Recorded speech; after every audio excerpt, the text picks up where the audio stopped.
अस्सलाम वालेकुम फ्रेंड्स, स्वागत है आपका इस यूट्यूब चैनल जेके स्टडी मटेरियल में। जेके बोर्ड के जितने भी 10th क्लास के स्टूडेंट्स हैं, अब यहाँ पर सब कुछ तो मैंने आपको बता दिया था। पेंडिंग रह चुका है एक तो आपका ग्रामर, सेकंड रीडिंग कॉम्प्रिहेंशन के क्वेश्चंस को कैसे करना होता है।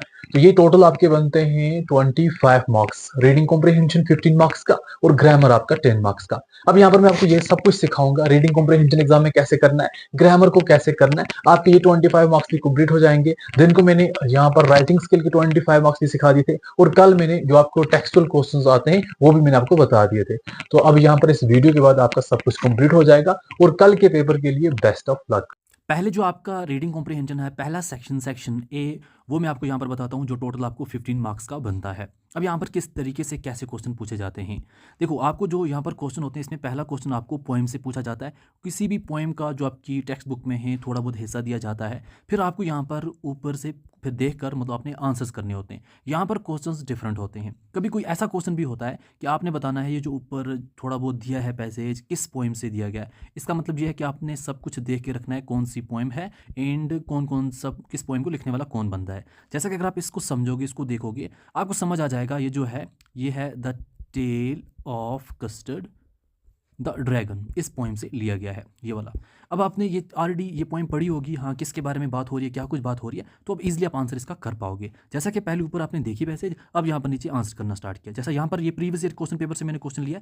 यहाँ पर क्या क्वेश्चन था, द पोइम कोटेड एबो इज। अब जो ऊपर पोइम दी गई है वो क्या है, अब ये तो पता होना चाहिए ना ये चीज़ें हैं क्या। देखो, ये पोएम के ही पार्ट बनते हैं। जब भी कोई पोएम जो है उसमें कुछ यहाँ पर इमोशंस होते हैं, पर्सनल इमोशंस या फिर फीलिंग होती हैं, पर्सनल इमोशन या फीलिंग, उसको हम डायरेक्ट बोलते हैं। फिर दूसरा आ जाता है odd, O D E odd. तो इसमें क्या होता है, जब किसी भी बंदे को, किसी भी पर्सन को या किसी भी चीज़ को सेलिब्रेट किया जाता है या प्रेज़ किया जाता है, उसको हम ऑड बोलते हैं। फिर आ जाता है बैलेड। बैलेड बोलते हैं जब भी कोई, इसको हम बोलते हैं नरेटिव पोएम। बैलेड का मतलब होता है नरेटिव पोएम, जिसमें कोई स्टोरी बताई जाती है, कोई भी स्टोरी बताई जाती है। एंड लास्ट पे आ जाती है आपकी एलेगी, जिसमें हम बोलते हैं सैड पोएम को, जब किसी डेथ के बारे में बोली गई हो या किसी और चीज़ के बारे में बोली गई हो।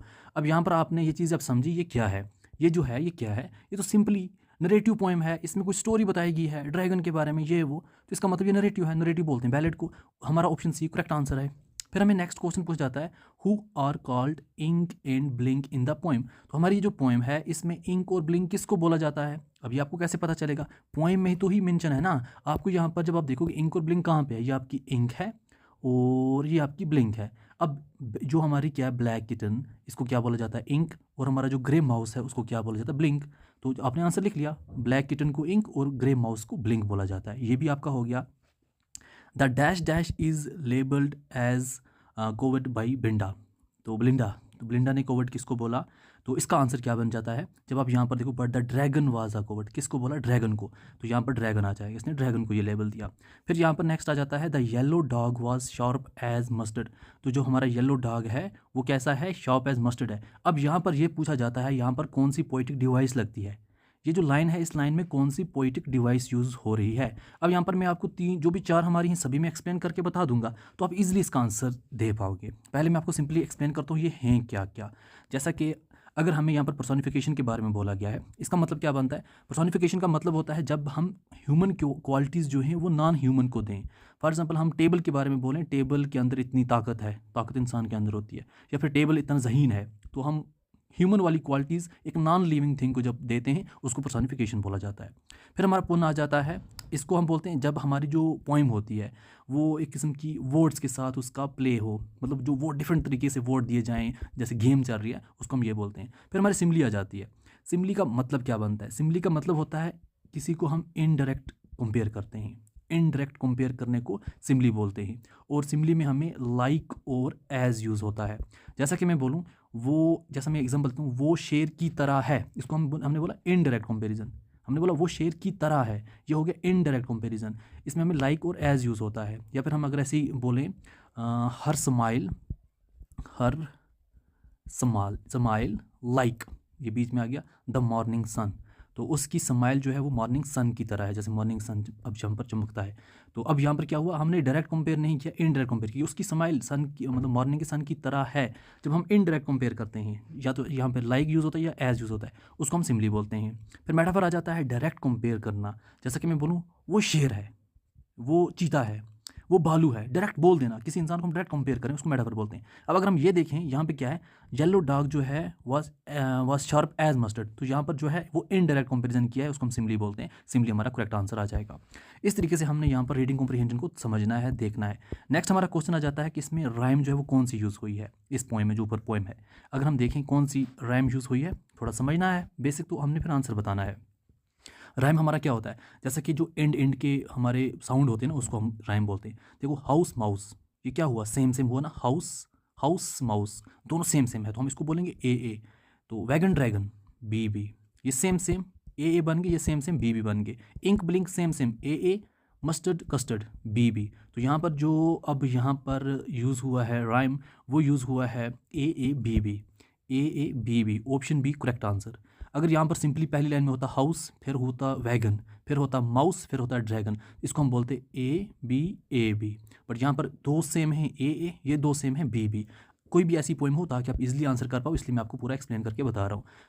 तो यहाँ पर ये राइम यूज़ होती है। अब इनको मैंने थोड़ा बहुत एक्सप्लेन भी किया है आपके लिए, यहाँ पर आप देख भी सकते हैं। नेक्स्ट क्वेश्चन हमें एक और पैसेज दी जाती है, बट ये स्टोरी की तरह होती है, इसको हमने पढ़ना होता है, फिर एट द एंड इसके आंसर करने होते हैं। जैसे कि अगर आप इस क्वेश्चन को समझोगे, why does man worship the forces of nature, आपको ऊपर पैसेज से ही आंसर मिल जाएगा।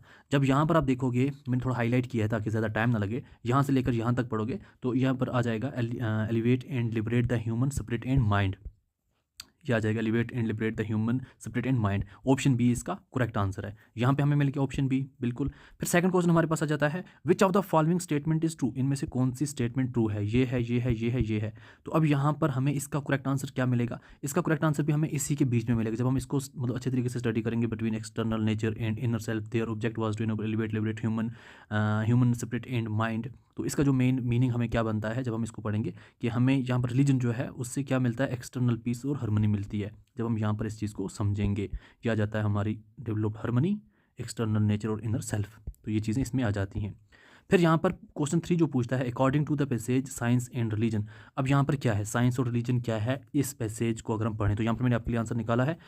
जब हम इस पैसेज के टुकड़े को पढ़ेंगे जो ऊपर से मैंने निकाली है, इसका मतलब ये बनता है कि यहाँ पर जो साइंस और रिलीजन है ये आपस में क्या है, सपोर्टिव हैं, ये आपस में अगेंस्ट नहीं है। तो यहाँ पर हमें करेक्ट आंसर मिल जाता है। फिर हमारे पास जो नेक्स्ट क्वेश्चन बनता है, यहाँ पर ये पूछा जाता है, which was the object of authors of holy scriptures, क्या है, तो to develop harmony between external nature and inner and their inner self reason. कहाँ है, डायरेक्टली यहाँ पर आपको मिल जाएगा, ये पूरा इनर सेल्फ ये सब मेंशन है, यहीं से ऊपर पैसे ही आपको आंसर मिल जाते हैं। बट जब आप यहाँ पर इसके आंसर दोगे, आप एक क्वेश्चन पर ज़रूर यहाँ पर रुक जाओगे, वो यहाँ पर जब आपको कोई क्वेश्चन सिनोनिम एंटोनिम होता है वहाँ पर आप ज़रूर फंस जाओगे। ये क्वेश्चन ज़्यादातर स्टूडेंट्स को मिस हो जाता है, रह जाता है। अगर किसी का तुक्का लग गया ठीक है, नहीं तो ज़्यादातर रह जाता है, क्योंकि यहाँ पर कुछ भी सिनोनिम पूछा जा सकता है, तो कितने सिनोनिम याद करोगे, तो डिफरेंट होते हैं, तो ये एक क्वेश्चन ज़्यादातर बच्चों को रह ही जाता है। फिर नेक्स्ट क्वेश्चन हमें जो पूछा जाता है 5 मार्क्स का, वो यहाँ पर हमें कोई एक पिक्चर दी जाती है, इसको समझना होता है, फिर इसके आंसर्स करने होते हैं। जैसा कि यहाँ पर क्वेश्चन है, इस पैसेज को, इस पिक्चर को देखो, what is the minimum age required, तो इस पिक्चर के हिसाब से मिनिमम एज क्या है, तो जैसा यहाँ पर आप देखोगे मिनिमम एज यहाँ पर 30 ईयर है, तो यहाँ पर 30 ईयर को करेक्ट टिक करोगे। क्वालिफिकेशन रिक्वायर्ड इज क्या है, यहाँ पर जब आप क्वालिफिकेशन देखोगे, इकोनॉमिक्स पे कंप्यूटर साइंस भी है, बोथ ही हैं, तो both A and B correct answer.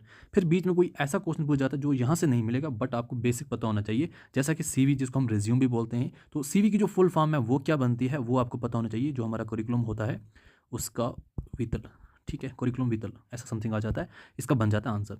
फिर यहाँ पर which one of the above position would you like to opt for and why, तो यहाँ पर जो पोजीशंस दी गई हैं इनमें से आप कौन सी चूज़ करना चाहते हैं। अब यहाँ पर भी आपकी मर्जी है, आप अकाउंटिंग बोलो, मार्केटिंग बोलो, फाइनेंस बोलो, जो बोलो, बस आप लिखो यहाँ पर ये सुपरवाइजर या अकाउंटिंग। मुझे अकाउंटिंग मतलब पसंद है क्योंकि मुझे इसमें इंटरेस्ट है, हो गया ये भी। फिर यहाँ पर पूछता है, is this advertisement properly laid out, explain in 1 or 2 lines. जो यहाँ पर एडवर्टीजमेंट दी गई है कुछ भी हो सकती है, तो आपको पूछा जाएगा क्या ये सही है, गलत है, अच्छे तरीके से। अगर हाँ तो आप लिख सकते हो हाँ बिल्कुल अच्छे तरीके से, क्योंकि यहाँ पर सबको अच्छे तरीके से पढ़ा जाता है, सब कुछ हमें समझ आ जाता है। ये हुआ आपका रीडिंग कॉम्प्रीहेंशन 15 मार्क्स का काम तमाम।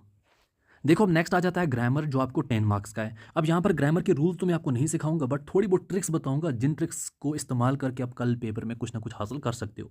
अब क्या कुछ ट्रिक्स करनी है आपने, जैसा कि पहला क्वेश्चन आपको एक पैसेज दी जाती है जिसमें आपको fill in the blanks fill करनी होती है, जिसमें या तो आर्टिकल यूज़ करना होता है, models, verbs, prepositions, relative pronouns, something ऐसा कुछ यूज़ करना होता है, जिसके आपको 3 मार्क्स मिलते हैं। या तो आपको 6 फिल इन द ब्लैंक्स होंगी, 1/2 मार्क्स, हाफ मार्क्स की एक फिल इन द ब्लैंक्स, या तो डायरेक्टली आपको 3 ही दी जाएंगी, तो आपने तीनों को फिल करना है तो आपको 3 मार्क्स मिल जाएंगे। अब यहाँ पर पैसेज के लिए आपने क्या कुछ करना है, कैसे आपने आंसर बनाना है, क्या आपको ग्रामर सीखना है। देखो अगर आपको ग्रामर नहीं पता, ग्रामर का बिल्कुल कुछ भी पता ही नहीं कैसे करना है, तो अभी ये आर्टिकल्स, मॉडल्स, वर्ब, प्रीपोजिशन और रिलेटिव प्रोनाउन तो सीख नहीं सकते हो कि आप 5 मिनट में सीख के कल एग्जाम दे दोगे, नहीं, ऐसा तो पॉसिबल नहीं है। बट यहाँ पर आपने क्या करना है, कुछ सिंपल चीज़ों का इस्तेमाल करना है। जैसा कि फॉर एग्जाम्पल आपको पहले ये समझना है कोई भी पैसेज है वो कैसी है, क्या ये प्रेजेंट के बारे में बात हो रही है, या फिर हमें पास्ट के बारे में कुछ बात हो रही है, या फिर हमें फ्यूचर के बारे में बात हो रही है। हमने इन पैसेज को ये चीज़ समझनी है। जब हमें ये चीज़ समझ आ जाएगी ये किसके बारे में है, फिर हम ईजिली आंसर कर पाएंगे। जैसा कि यहाँ पर मेरे सामने ये पैसेज है, यहाँ पर क्या है, जब आप इस चीज़ को समझोगे कि ये लिखा क्या है,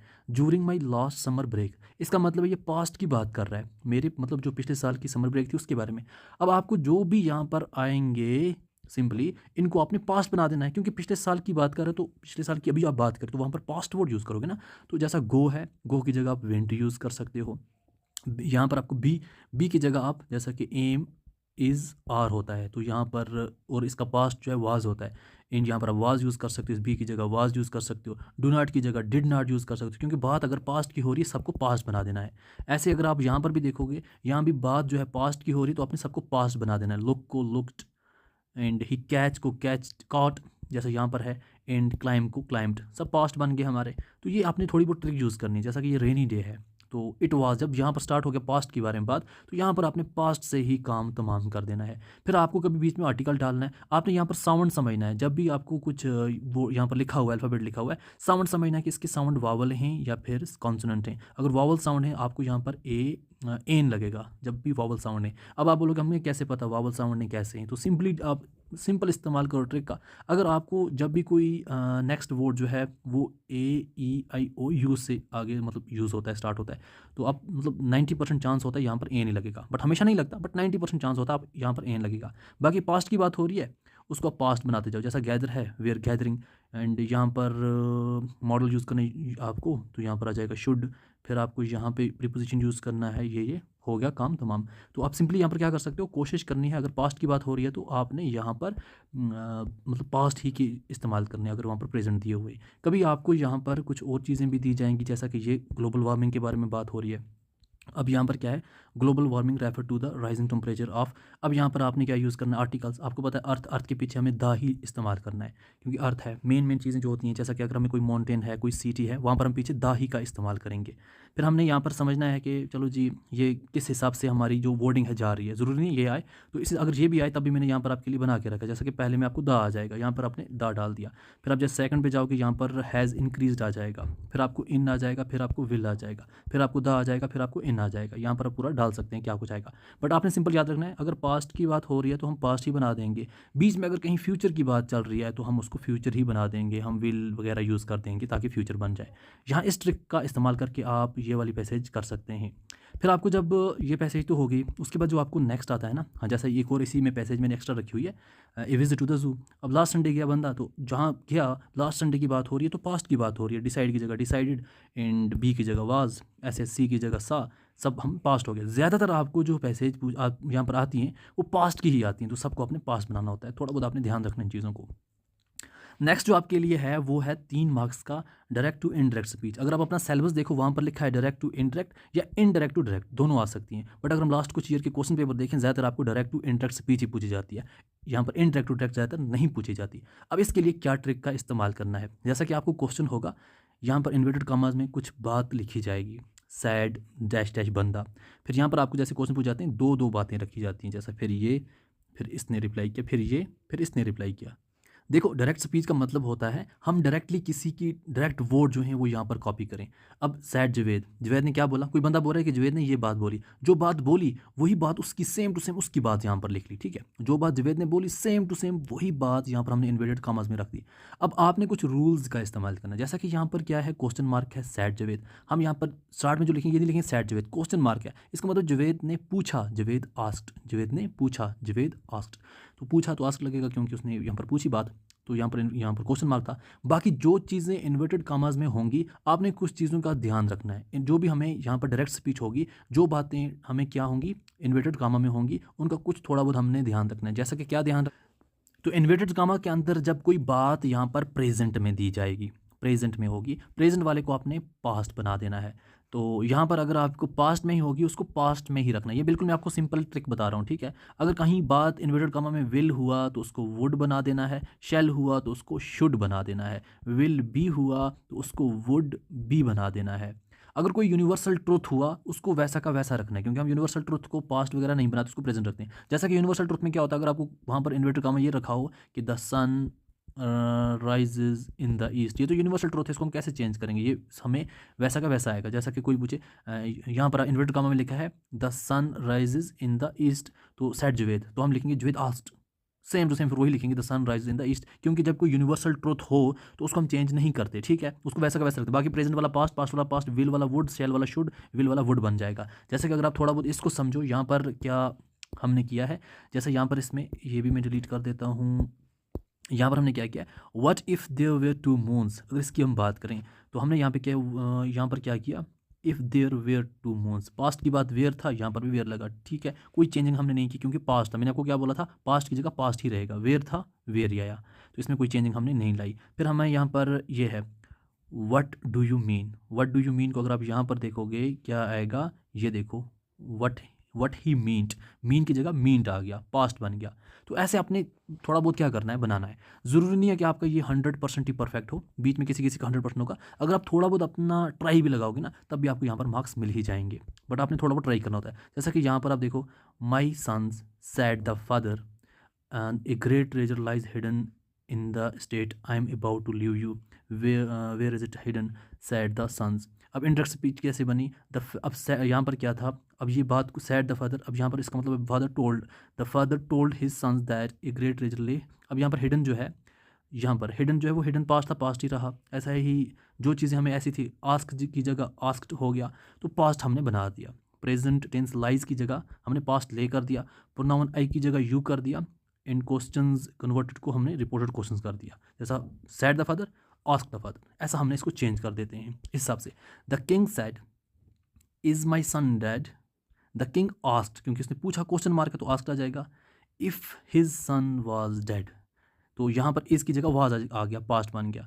तो ऐसे ऐसे आपने थोड़ा बहुत इस तरीके का इस्तेमाल करके आपने ये चीज़ें बनानी है। अब मैं ये नहीं बता रहा हूँ 100% बिल्कुल करेक्ट, अभी मैं आपको सिर्फ और सिर्फ ट्रिक्स बता रहा हूँ कैसे आपने इन चीज़ों को इस्तेमाल करना है। ये सभी आपको मैंने यहाँ पर रखे हैं डायरेक्ट टू इनडायरेक्ट बनाने के लिए, साथ में आंसर। अब सेकेंडली अगर maybe indirect to direct speech आ जाए तब क्या करोगे, सेम जैसा अब यहाँ पर आपको ऐसा है, Javed asked Aman what would happen. अब आपने क्या करना है, कुछ ज़्यादा नहीं करना है, जवेद आस्क्ड है, आप सिंपली जवेद सेड करके इन्वर्टेड कॉमा स्टार्ट करके, तो बीच में ऐसी कुछ भी लिख सकते हो जो यहाँ पर लिखा है, इसका बना सकते हो, तो कुछ ना कुछ मार्क्स आपको मिल जाएंगे।